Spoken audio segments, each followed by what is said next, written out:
It's Brian Preston, the money guy. All right, let's. First question is from Chris, and this is one that we hear a lot, unfortunately, because people listen to voices that maybe they shouldn't. Chris says, "I don't have a safe bucket." Now, I don't know if he's talking about conservative part of his portfolio, emergency reserves. He doesn't say, but I'm looking at a whole life policy that pays dividends, and in quotes, he put excess premiums. Boy, is excess right.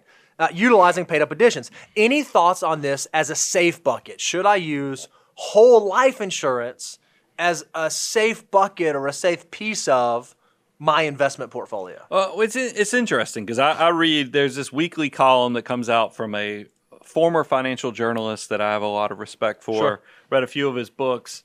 And he actually, in this past Saturday's column, I'm not going to give his name, but he had a whole thing about whole life being an alternative for his cash. And I was kind of surprised to hear it because he's usually very fee conscious and concerned about things. And when and look, I'm not taking away that for certain specific cases, because I've even had permanent policies go for people in their very unique special situations. But to give advice to the masses that, you know, what you need to do for your safe cash is go into whole life, just seems to me like it is a permanent solution for a short-term problem. Right now, we know interest rates are super low. Cash is not paying anything.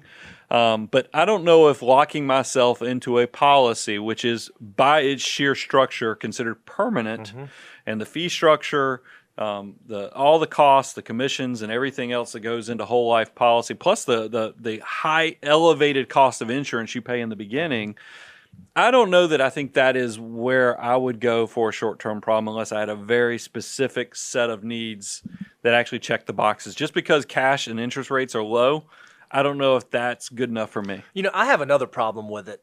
My opinion is that when it comes to your financial life, this is my opinion, so take it for what it's worth.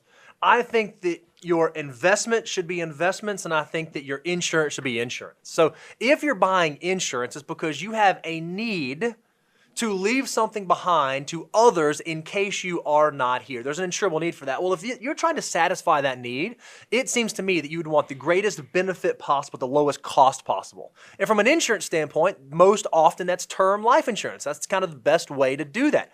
From an investment standpoint, if you need a conservative sleeve of your portfolio, I would use conservative investments, whether that be a cash holding or fixed income or alternatives or whatever it is in your situation.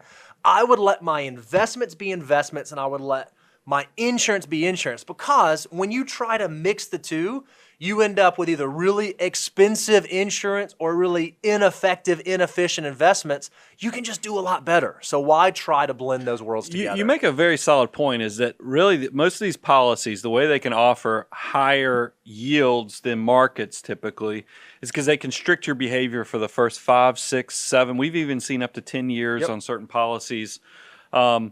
You know, and the fact that they're restricting your behavior in those periods, that's the liquidity period. What do we do? We put money into cash and those type of equivalent investments because that's money you think you might need for goals within 3 to 5 years, because anything over 5 years, we're thinking more long-term, we're thinking more investment structure. So are you really picking up something? It seems like the long way around the mountain to pick up a 3% yield when you can't get access to that money for if you needed it tomorrow anyway. That's the problem I always have with any of these permanent structures, is that yes, it looks great in the brochure to say this thing's going to pay you 3.5% when interest rates are at 0.5%. But then you think about, when would I actually have access to that 3.5%? I think you see that there's a lot more that you probably need to look under the hood, understand the fees, understand the structures. Yes, there's exceptions, but not something I'd put out there to the masses.